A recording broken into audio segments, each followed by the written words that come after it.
Co ty tady sedíš takhle na sucho, prosím tě? Tu máš, dej si panáka. Na, čuchneme si. A děkuju, Zbyněčku, já už nebudu.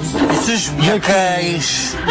Jsi tě tak narozeniny máš jednou za život 90, ne? Já vím, že to moc nevyšlo, no.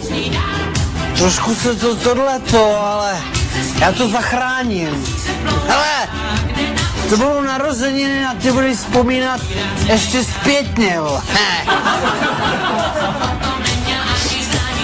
90. Ne! Ne! Počkejte! Vy jste pan David. Ano. Ne! Ale jo. Co mi ho vyndej? Čiže? Tak my tady slavíme narozky a on tady pan David. Tady slavíte, jo? Slavíme. To je vidět, no. Jo, jakože, no moc se to nepovedlo, ale počkat, můžu tykat, jo, nevadí to. Jo, pohodě. Michale! Pohodě, počkej, já ti dám panáka. Hele, už z toho děda nepil, já jsem Ne, díky, já nebudu, to je v pořádku, já tady jsem... Dej si, dej! Opravdu, já jsem autem. Napadne tě nějaká písnička. Máš si panáka, už to pojede. La. Víš co, my tady s dědou slavíme narozeniny, víš? A ono se to moc nepovedlo, protože jednak vidíš, příbuzní se na nás vyprdli, hyeny. To je smutný.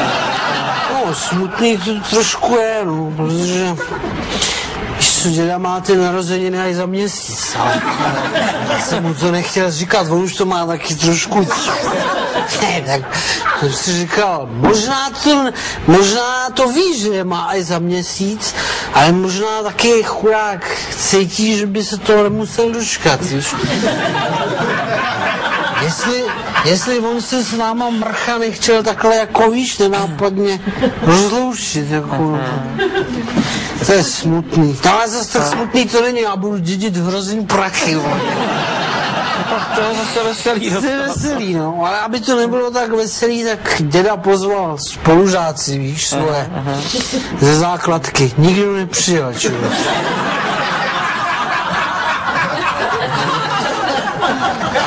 Kolik slaví děda vlastně? Kolik slaví? Kolik slaví, no? 90. Aha, tak to se nedivím, že nikdo nepřijel už. Jo, takhle, to mě nenapadlo. Vidíš, už to funguje a zase nechlastá. Ale pojď tam dědovi zaspívat něco. Ne, já se omlouvám, fakt, já jsem si sem přišel jenom na oběd, já jsem tady... Michale, něco mu zaspí, nebo slož písničku na ty 90. Krásných 90, nebo něco takovýho. Ne. Michale, pojď mu tam zaspívat třeba Já chci žít non-stop. Bude mít radost, děda. Tomu děda poslouchá jinou muziku, to se nehodí, to... Slyšíš? To je řízení osudu. Hele, už to tam je. Tak pojď aspoň hejbat pusou, že to zpíváš. Na tom nic není, hele. Dobrý, no. Pojď si dědovi aspoň podepsat. No ne, to už vůbec. Když máte narozeniny. To... Aspoň na ruku. No, já tady nemám ani fix a nic, to nejde. Tak mu to tam vyťukej vidličkou. Bude mít na fůr.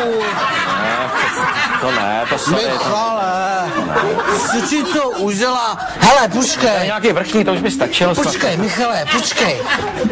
Já přes něj hodím. Počkej, já jsem dostal nápad. Počkej.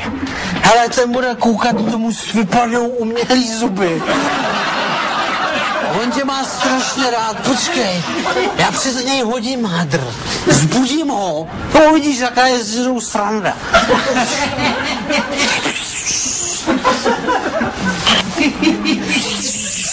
Hele, Pojď sem, Michale, já to z něj strhnu a to uvidíš. Blázni, to se nehodí, jako nech spát, tak Dědo, to budeš koukat, koho jsem ti přived. nech ho spát. Ne, dědo, překvapko, jsem psala, bim. Ty vole. Dědo, To je ale dobrý, hele, to jsem neviděl ještě. já taky ne, já to neumím. Tady fakt není, čeče. Dědo, on se zdejchá, ani nesepíše závěť, když to se není pravda, dědo. Ty holomku, ty jsi s nám skoval, ty jsi nás pěkně vyděsil, kamaráde. Ale Zbyňo, já nechtěl. Jo. Já ty narozeniny, to byla jen taková záštěrka, abych vás nevyděsil. Jo. A já jsem vám chtěl, a tady ti představuju tvoji novou babičku. Babička? To je moje babička. Jo. Dědo, ty si se pomát, prosím tě. Babička, co lezeš do chomoutu, prosím tě. Zbyněčku, já musel. Teď my čekáme tvýho tátu. Tátu, tak to hezky, jak to ti přeju, Zbinďo. No, a je po dědictví.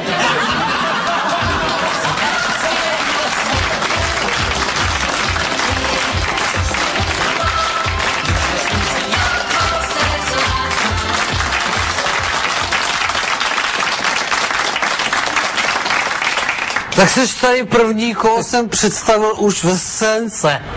No, je. Určitě jste poznali Michal David. Ahoj. Nazdar.